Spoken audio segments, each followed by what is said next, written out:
बरं, तर बघा आपलं हे थोडं जाडसरच आहे. आपण अजून थोडंसं पाणी टाकून दळून घेऊ.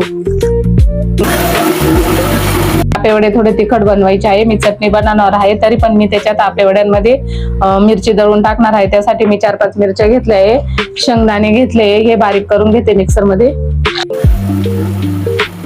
तर बघा मी अशा प्रकारे मिरची आणि शेंगदाणे दळून घेतलेले आहे.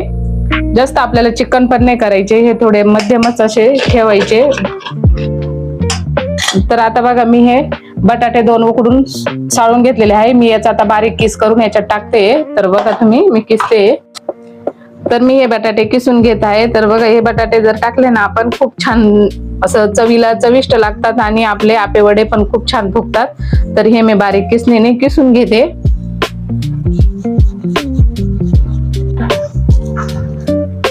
काढलेल्या बटाट्याचा आपण किस केलेला आहे, मी हा याच्यामध्ये मिक्स करून घेते. हे आता व्यवस्थित आपण पूर्णपणे मिक्स करून घेऊ.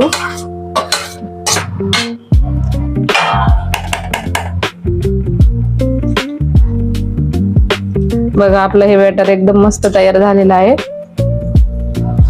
आता याला आपण 10 मिनिटे असं झाकून ठेवू.